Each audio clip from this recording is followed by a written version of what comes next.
Rayner EMV intraocular lens. I want to thank all the speakers and the distinguished friends that have been able to join us at this session. Here, Auffarth, Detlev, Breyer, Başak, Bostanci, and Allon, Barsam from the United Kingdom, and the discussion panel that will be after the presentations, because they will teach us about the best use and how to manage our patients with this extraordinary lens, which is a Rayner EMV. I want to thank Rayner to put together this session, which is going to be very useful for all the virtual attendance that we have, and I thank every one of you for your time and dedication today.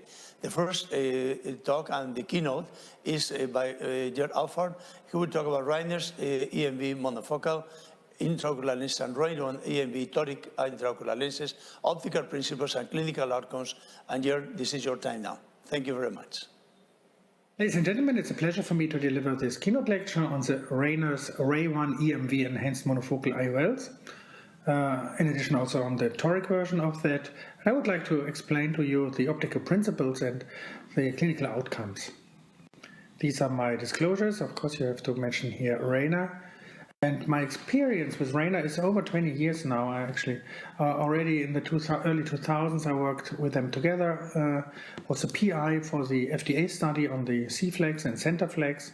And Rayner was always kind of innovative and creative with new type of technology. 2003, I implanted the first toric Rayner IOL worldwide.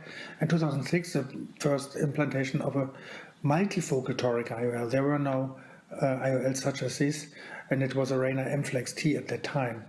The optical principle of reversible trifocality using the Sulcoflex trifocal as a duet implantation with a monofocal lens has been studied by us and introduced already 5 years ago, and then late 2020 and 22, the first implantation of the EMV and EMV toric. And we researched the lenses from all aspects, as you can see, optical bench, clinical work, and so on.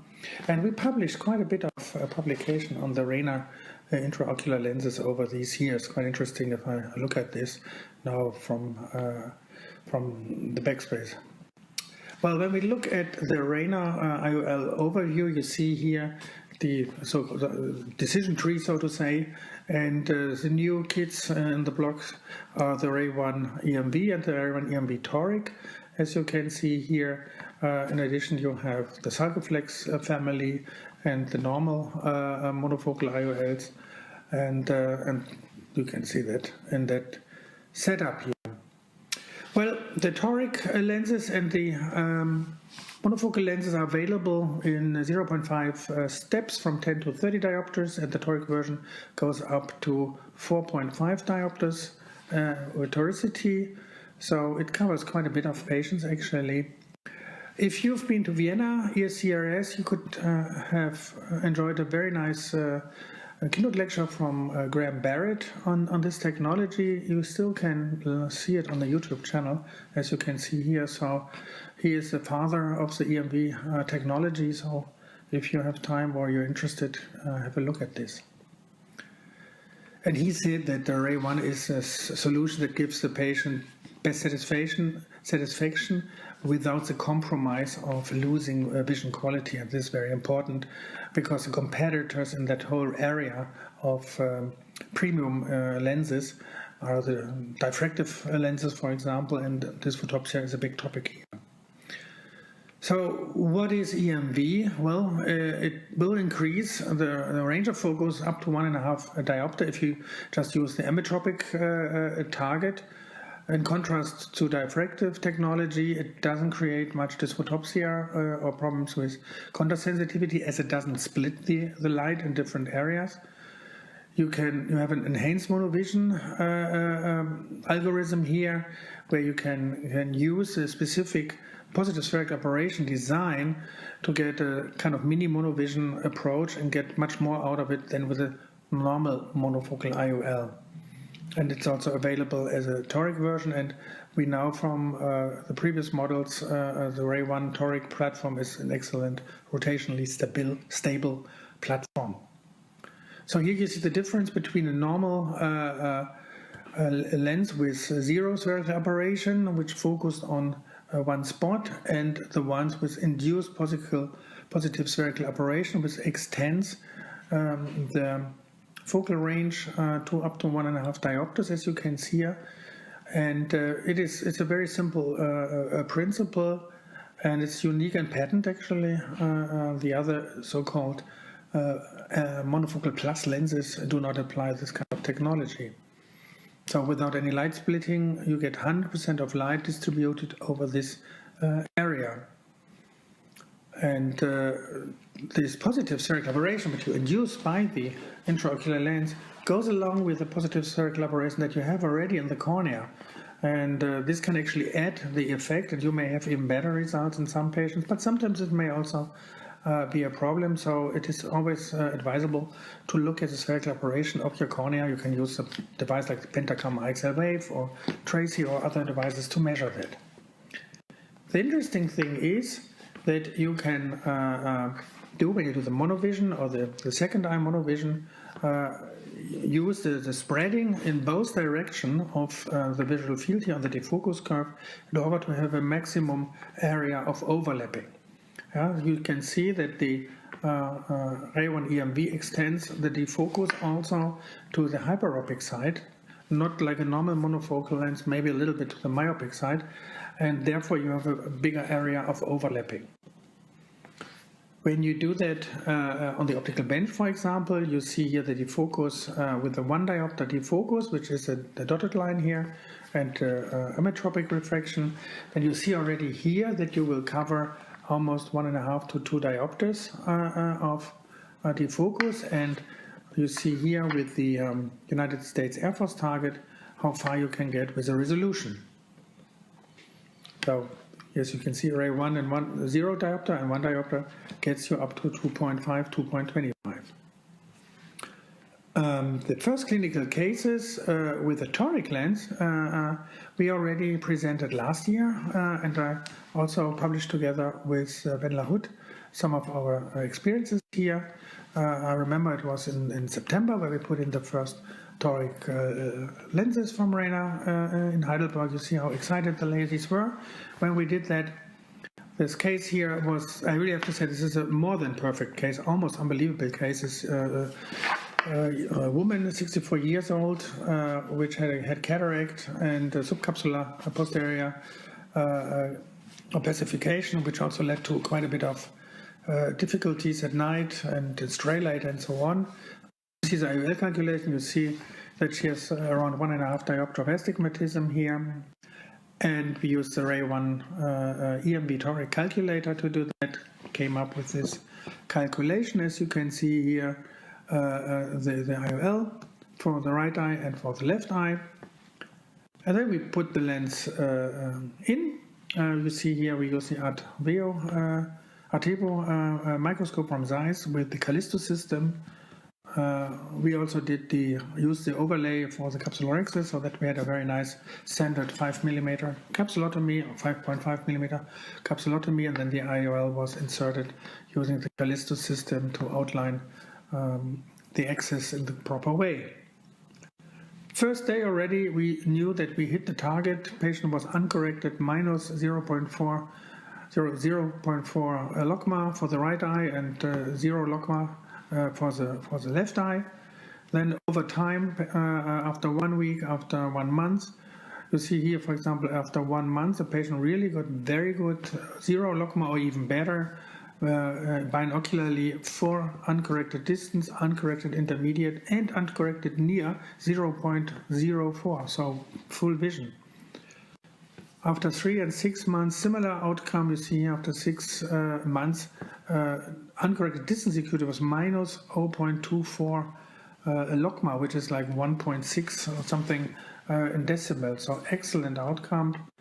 And you can see here the focus curve, which goes very far, even in the minus range up to 2.5 diopter and covers almost 4 diopters, as you can see here.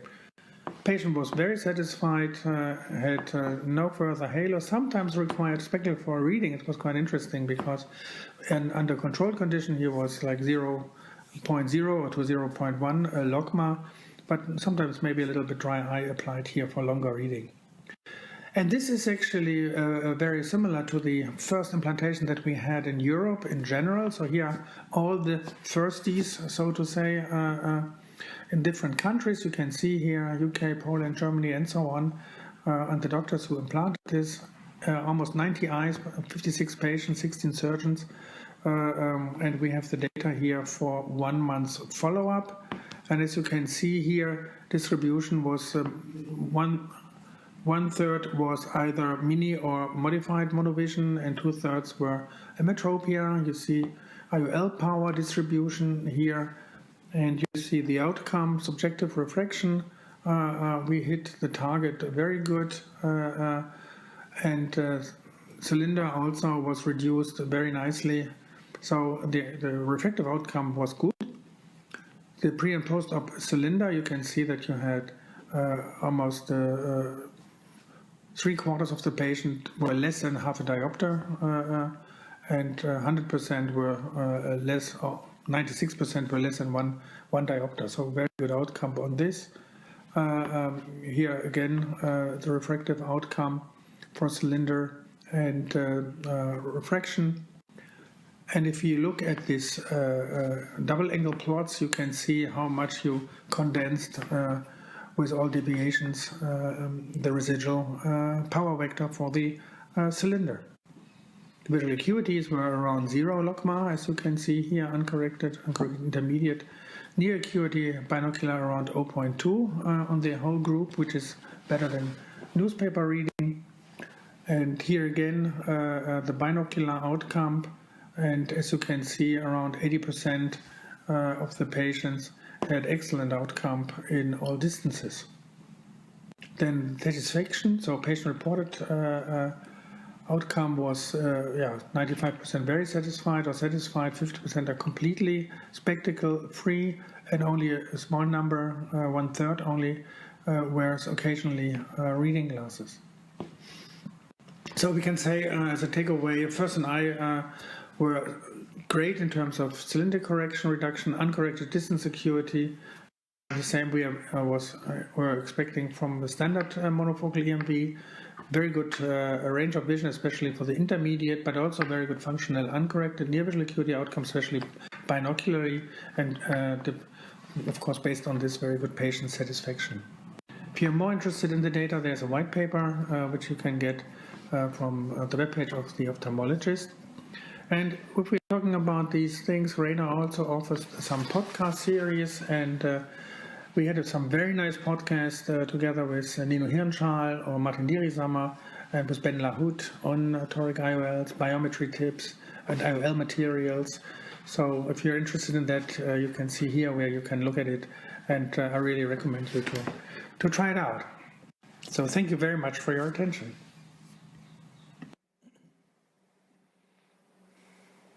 Thank you very much, Gerd. And now we have the second presentation by Detlev Breyer. He will talk about how I use the non-diffractive RayOne EMV lenses evaluation of my clinical results. Detlev, you are the next. Dear Jorge, thank you very much for inviting me to your extremely interesting RE meeting. And I will be talking today about the RayOne EMV IOL.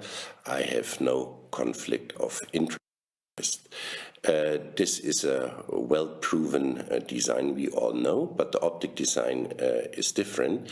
It has an aspheric anterior surface, center optic that induces spherical aberration that gradually towards the periphery get less for a better contrast vision in mesopic conditions.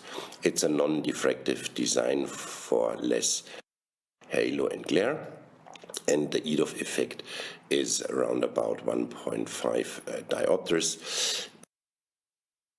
If we look in the variety of IOLs classification chart, I would place the IOL here in between monofocal and EDOF, but a little bit more, to my opinion, on the EDOF side. I'll tell you later why. You can implant this IOL very easily. This is my first implantation through a 2.0 millimeter optic. Today I implant it only with irrigation without viscoelastic. Works perfectly fine. What I especially like about this IOL design is that you can turn the toric version in both directions, and once you're over the target axis, you don't have to turn it again 360 degrees, but you can turn it 5 or 10 degrees back easily. So that makes surgery very easy. If we look at our patients for cataract surgery, they are of course very different, and they have their individual needs. And if you ask the patients, most of them don't want to wear glasses after surgery anymore. So how achieving spectacle independence, a life nearly without glasses with this IOL? Going back in history, we started with our blended vision concept on EDOF IOL, and that we then called the Detlev formula, because the classic monovision, of course, is not a good idea if you have in a dominant eye target refraction of ametropia and a non-dominant eye -3. That's simply too much. So you have a blurry vision. You have to use an optical trick that you implant EDOF IOLs in the dominant eye ametropia and the non-dominant eye -1.5, so that with the EDO effect of those IOLs you have a zone with spherical aberrations that the patients can better really works. And I'm so convinced of it, I had Presby EDOF Smart Surf Transpierre K to my own eyes. That's why I don't. Those are our first experiences with the RayOne EMV. And these are real-world data, blended vision without correction.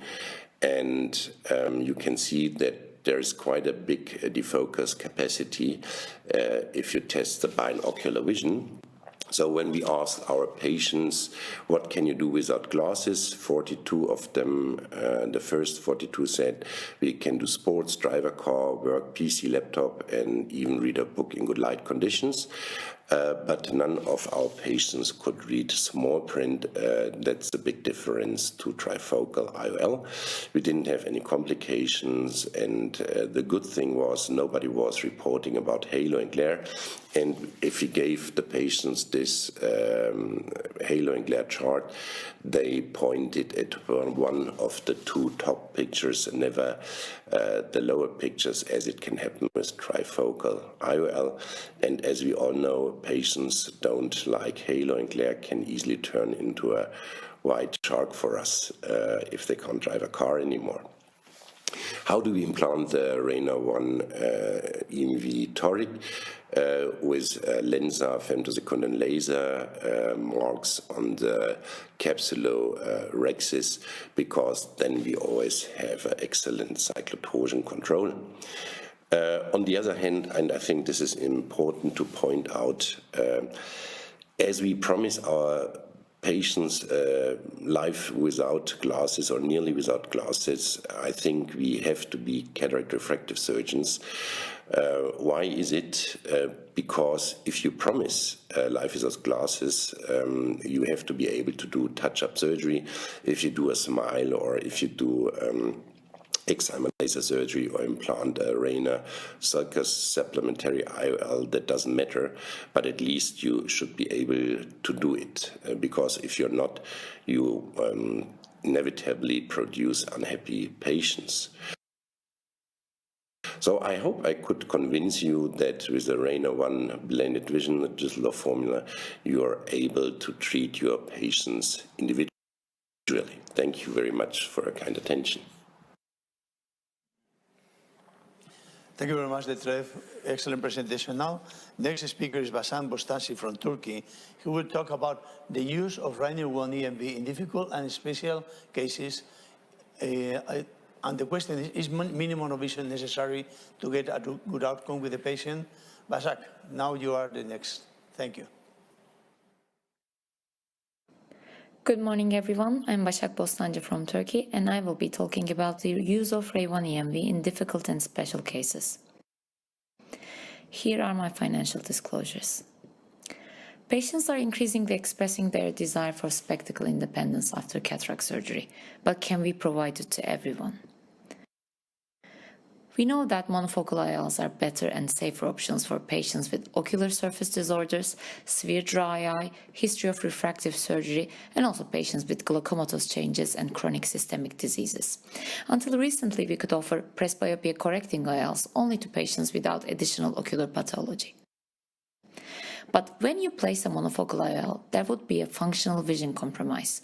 Many patients understand that a standard monofocal IOL will provide good distance vision and they will be using reading glasses for near. But they don't think about the consequence of the loss of intermediate vision. This is actually the vision we need for everyday tasks like cooking, using computers or tablets, or seeing the panel in the car. Today we have some options for providing this intermediate vision to many of our patients. In this talk, I will be presenting a few cases with RayOne EMV and the postoperative results. As told, the central region in this lens induces positive spherical aberration in a controlled manner to extend the depth of vision. And this lens is optimized for monovision, so that when you do a monovision, the hyperopic extension, which can be seen in the defocus curves of this lens, allows patients to maintain a satisfactory binocular functional vision. The question is, when we have a challenging case with a comorbidity, and when it will be hard for us to decide which eye is going to be the dominant eye, since you cannot predict what the visual potential will be when the problem progresses. Do we have to do monovision for satisfactory outcomes? Let's start with a case with a micromonovision. My first case is a 55-year-old dentist with a cataract in the right eye. He rides a motorcycle, drives for 1 hour every night, so this is someone in whom you wouldn't want nighttime disturbances. And also, at the end of examination, he said he had suprachoroidal treatment before. He wants to be spectacle-free as much as possible. I couldn't predict how suprachoroidal treatment would affect my refractive results, so I aim to do a mini monovision in this patient. The spherical aberration of the cornea in the right eye was minus 0.1 micron and in the left eye was 0.08 micron respectively. The dominant eye was left, so I planned a micromonovision with a half diopter offset. The results were satisfactory.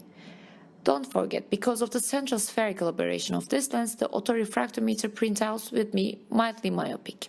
He had a bilateral uncorrected visual acuity of 20/20, and he was doing Gerd 2 in the intermediate and near vision. He was spectacally independent for far and intermediate vision and doesn't complain about this photo. What about case 2? So, our patient is a 64-year-old retired teacher with cataracts in both eyes. She has a hyperopic LASIK history, and hyperopic LASIK means a negative spherical aberration in the cornea.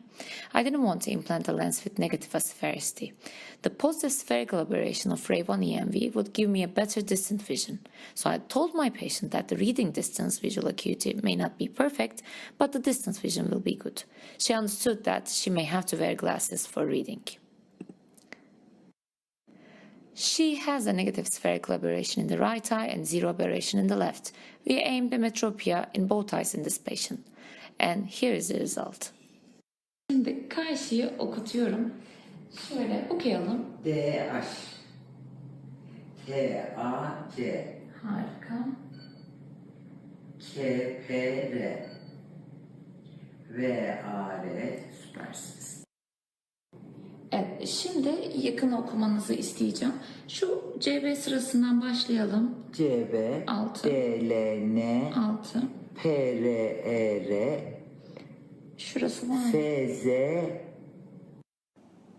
So she had a Gerd 3 reading vision. Our third case is a 76-year-old female with cataracts in both eyes. She has severe dry eyes due to Sjögren's syndrome. She's on cyclosporin and artificial teardrops and only desires spectacle freedom in a room. She doesn't mind using glasses while reading. Again, I aimed the metropia in this patient due to severe dryness in both eyes. Baba burnu Asya'nın en batı ucudur. Sadece insan üzülünce gözyaşı döker. 100.000'den çok Türkçe sözcük vardır. Yalnızca insan tüm renkleri görür. Mahkeme ilanı yazısı bu boydadır. Bunu okuyorsanız ne mutlu size. Ne mutlu size. Evet, ne dediniz az önce? HFZ. Good. Vallahi ben gözlükle zor görüyorum orayı. Our last case is an 87-year-old female complaining about low vision. She finds it hard to walk down the stairs and also to do certain tasks at home. She had cataract surgery in the right eye 4 years ago. She says she was very unhappy after the cataract surgery, so although the doctor asked her to come back for the other eye, she says she escaped. So now, after 4 years, she wants a solution for the left eye, which has a brown cataract. She has lots of comorbidities. She has a long list of systemic medication. Her visual acuity in the right eye is 0.5 in the right eye and 0.05 in the left. And can you guess what type of lens was implanted in the right eye? Of course, a trifocal lens. So now, with a trifocal IOL in the right and a major cataract in the left eye, we have to decide for our patient who was never happy with the right eye, but also doesn't want the lens to be taken out, what we should be doing in the left. After a long discussion with the patient and the patient's family, we decided to give her better distant vision to see the stairs and function in the room. Also, we wanted her to have a better intermediate vision compared to a monofocal. The advantages and disadvantages of EDOF lens technology was discussed, and the patient understood that the IOL in the right eye may need to be replaced if she couldn't adapt to different IOLs in both eyes. We aimed a slight myopia here, and after the surgery, she has 0.0 visual acuity for far in the left eye and Gerd 2 with both eyes at near. But most importantly, she is 20 happy. So, as a conclusion, the list goes on. Challenging corneas, severe dry eye, systemic diseases, glaucomatous changes, amblyopia. I have implanted many EMV and EMV toric IOLs in those challenging situations. And in my experience, RayOne EMV performs satisfactory in these challenging cases to restore intermediate and in some patients also near vision. What is the key here? I am aiming emetropia or micromonovision. I always set realistic expectations and I try to promise less and deliver more. Thank you for listening to me. Thank you very much. That was a very comprehensive presentation. Başak, and now is the time of Allon, Barsam for United Kingdom. Comparative analysis of the newly launched RayOne EMV toric with a wavefront shaping toric IOL. This is a very interesting comparison study. This is your time, Başak. Thank you. Hi there. Thanks very much for the introduction and to Professor Alió and Rayner for inviting me to speak. These are my introductions and I do consult for Rayner. I'd like to acknowledge my partners and the other anterior segment surgeons at OCL Vision who have contributed data to the talk and to the research optometrists and optometric team at OCL Vision for helping analyse data and put together the graphs. So this was a retrospective evaluation carried out over 6 months. We looked at bilateral implantations only for 646 eyes of 323 patients, 348 eyes in the RayOne EMV group, and 298 eyes in the Vivity group. And this includes both the standard and toric versions of each lens. You've heard the mechanism of action of the RayOne EMV lens already described, but just to remind you, it works by the controlled amounts of small degrees of positive spherical aberration, and the Acrosoft IQ Vivity lens works by the induction of negative spherical aberration, as well as a 1 micron elevation refractive or diffractive small addition in the centre of the lens to provide its effect. This shows the preoperative distribution demographic factors, and IOL powers and cylindrical powers, which are broadly equivalent in the two groups. Here you see the number of toric versions of each lens, 84 eyes at the EMV group and 126 eyes in the Aquasoft Vivity group, and again broadly compatible and comparable in terms of the preoperative corneal cylinder that was being corrected. Most eyes were targeted for emmetropia in both groups. Interestingly, almost 10% more eyes had a target of between -0.75 to -1 in the Vivity group.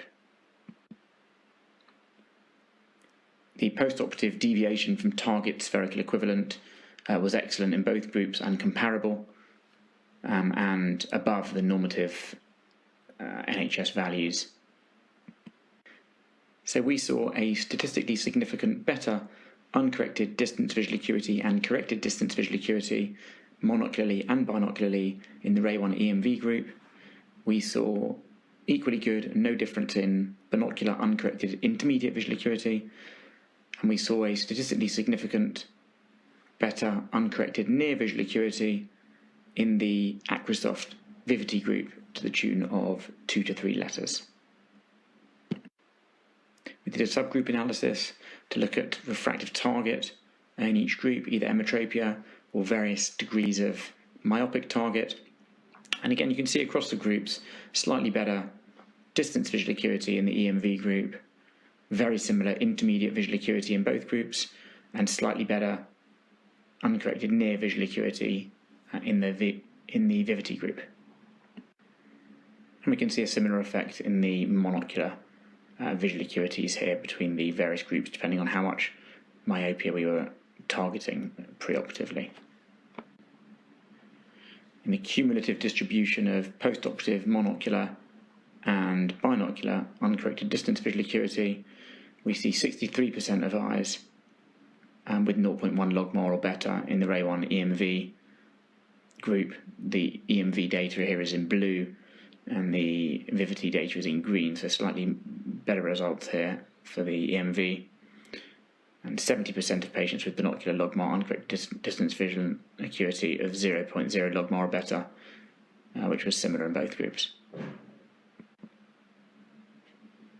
Looking at the cumulative distribution of postoperative monocular and binocular uncorrected intermediate visual acuity, 50% of patients had a binocular uncorrected intermediate visual acuity of 0.2 logMAR or better in the RayOne EMV IOL group, but the distribution of monocular and binocular uncorrected intermediate visual acuity of 0.2 logMAR or better was similar in both groups.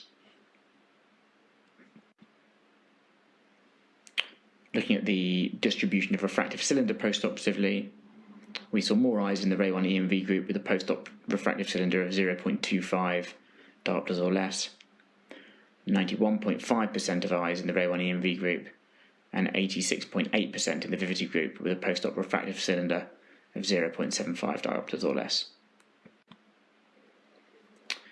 We sent out 300 RayPro questionnaires consecutively and received back 125 responses, which was a 42% response rate.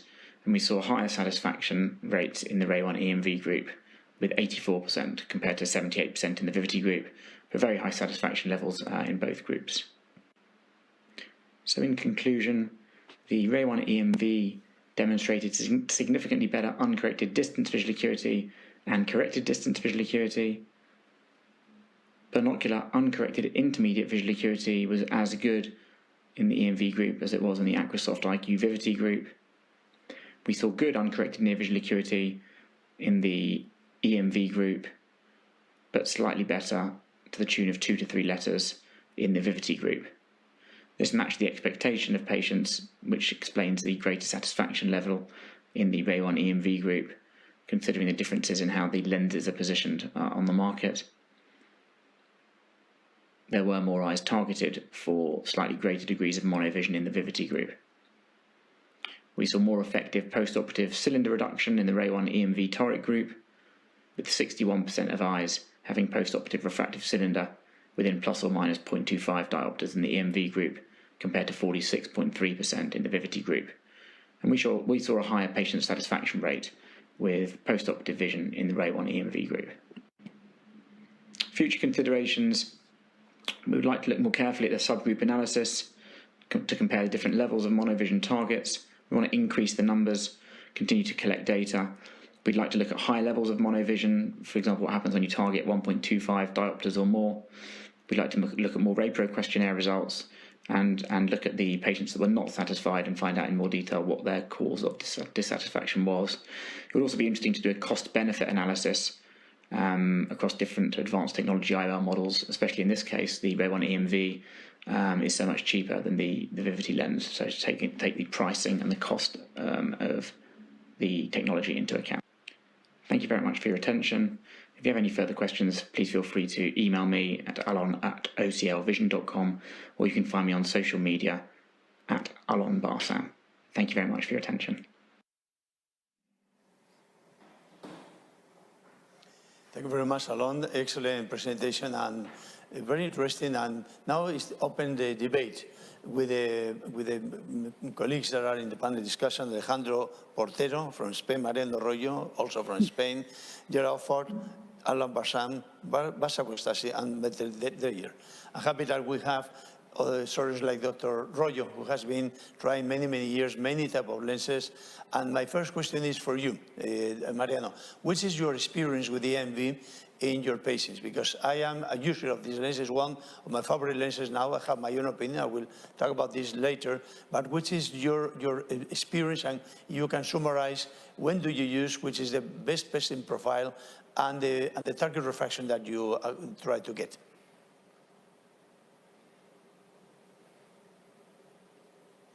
Mariano, we cannot hear you.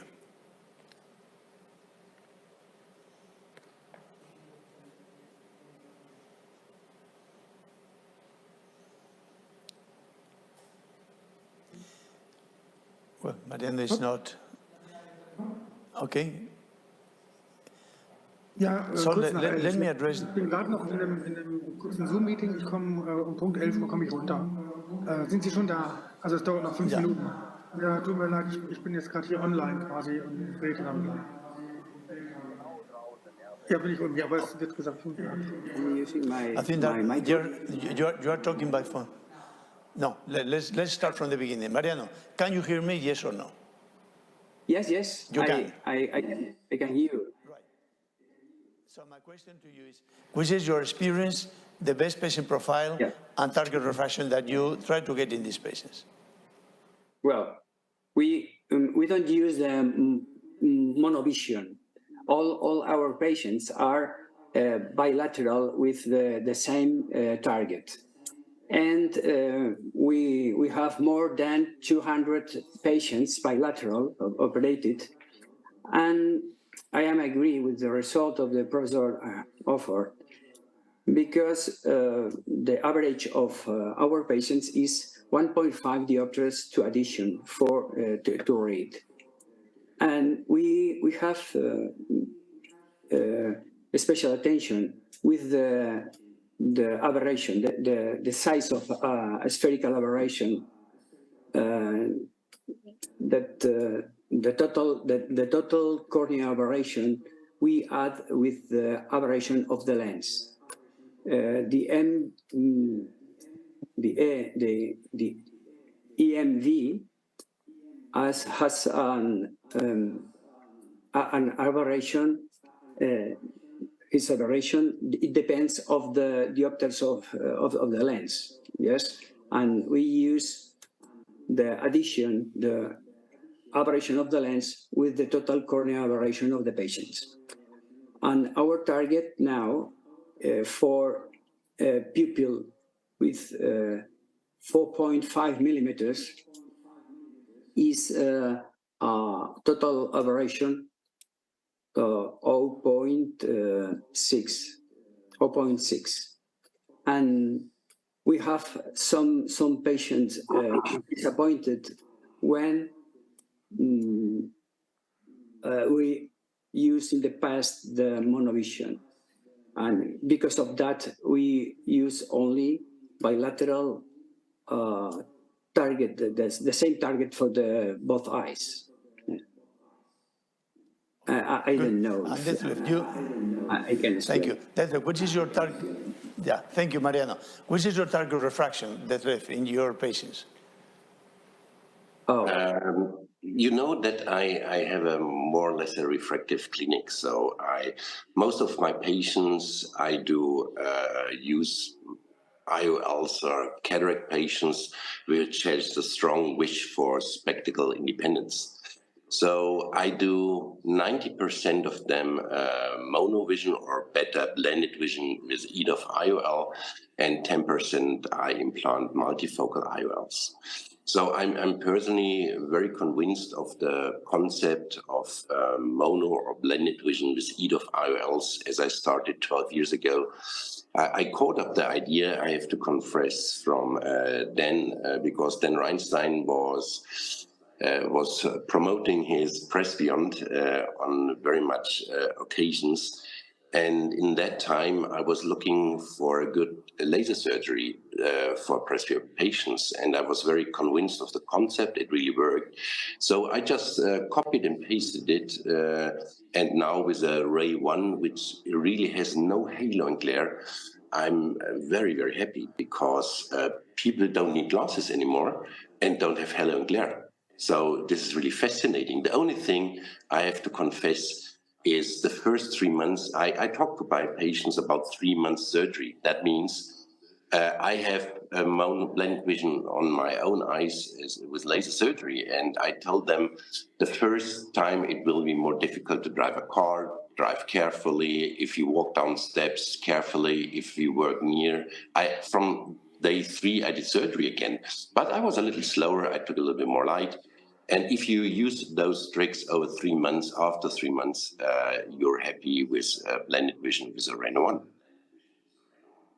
Okay, thank you. And Dr. Bostanci, you raised 2 interesting cases. One was a case with previous presbyopic correction of the cornea, right? This patient had presby-LASIK, and my experience is as same as you. These patients had presby-LASIK before, are excellent candidates for this lens, while they are not at all for multifocal lenses. So I would really like this case. And again, my question to you is the same. Which is your target refraction as an average? Because at the end of your presentation, you mentioned that probably increasing the level of monovision would be good. So what is your target refraction in the dominant and in the non-dominant eye in a virgin patient with no previous corneal surgery?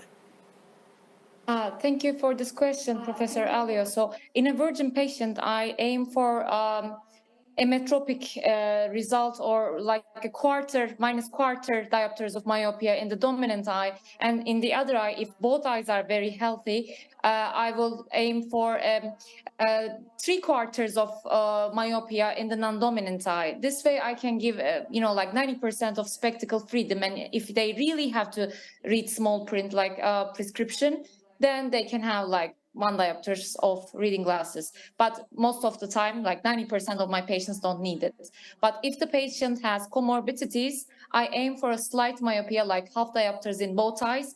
And again, I have a very satisfactory result in those challenging cases. Yeah, I do agree. Is this my target?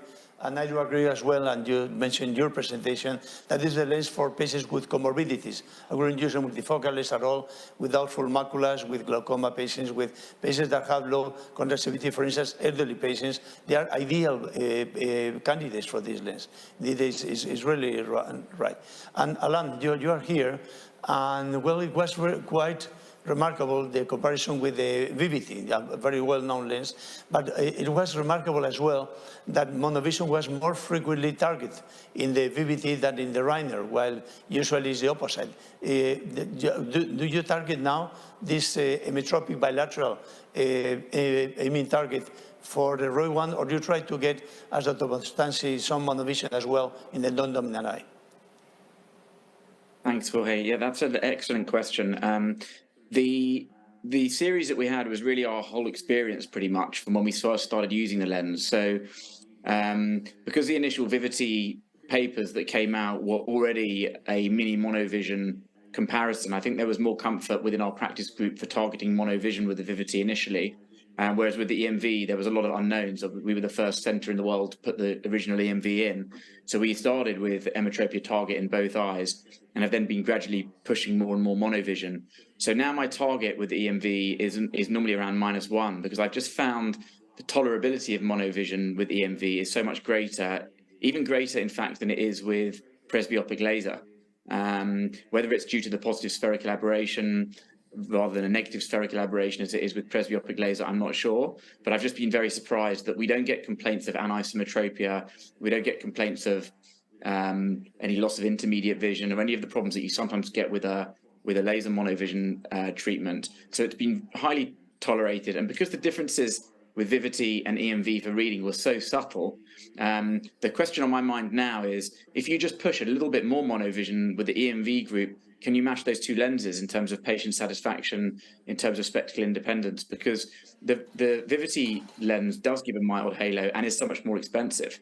So it's just fascinating whether you can just push a bit more monovision with the EMV and perfectly match the outcome with the Vivity. I think that's the next question. Very good, thank you. And Gerd, one question for you. Does the pupil matters with this lens?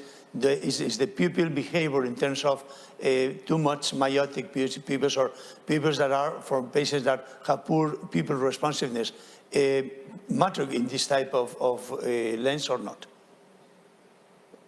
Yeah, you're right that there are some lenses, for example, those who work with spherical aberrations of positive or negative foresign are very sensitive to that and can create some distance problem if they have a very small pupil.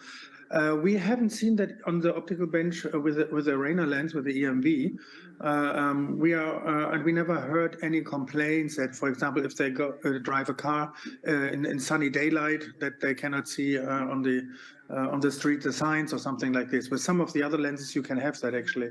So I haven't seen that because also the lens works with a broad-based spherical aberration. It's not only located to the center of the lens, so it's over the entire optic, and that gives us this kind of freedom. Yeah. So it's pupil independent. You don't take any pupil remark to indicate the lens. Is that correct?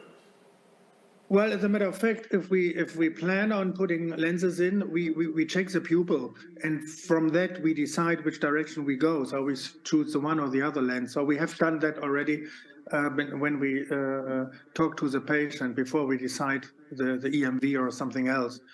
So this is a routine thing that we do anyhow, but we only look at the extremes, not at the normal patient usually has no issue with that. Thank you. Alejandro, you are a user of the EMV. Anything to add before closing the session from your side concerning patient indications or any remarks? Thank you for the invitation, frankly. So I would like to share our experience with EMV very quickly. It's very good, with more than 300 lenses implanted. We are updating the data, but until last year, in a study we did on almost 150 eyes, we obtained spectacular and expected results. For example, the mean uncorrected distance visual acuity in monocular was 0.03 in Losmer, in binocular minus 0.02. The intermediate uncorrected vision in binocular was 0.03, and near distance was 0.18 without correction. Almost half the patient occasionally or never used near glasses. The complaint of this photoxia was just 3%, and the contrast sensitivity was similar to monofocal lenses, something that we know it. And most important point is that the patient satisfaction was close to 100%. So we think that the EMV is a very versatile lens with a very wide range of implant possibilities. And I think it is a very good choice in most of the patients that we see on clinic. Okay, so thank you very much. I thank Rayner for this opportunity to talk with these distinguished speakers and users of the lens. I think that this is a great lens. It's one of my favorites, I have to confess, and I'm sure that the use of this lens will be a great opportunity for many surgeons in the future to avoid the problems and complications related to multifocal lenses and needing to guarantee a good quality of vision, especially in these patients which you have comorbidities, you have a doubtful personality, and you don't want to risk anything. So thank you very much. Thanks all of you, and the session is closed. Thanks a lot. Bye-bye.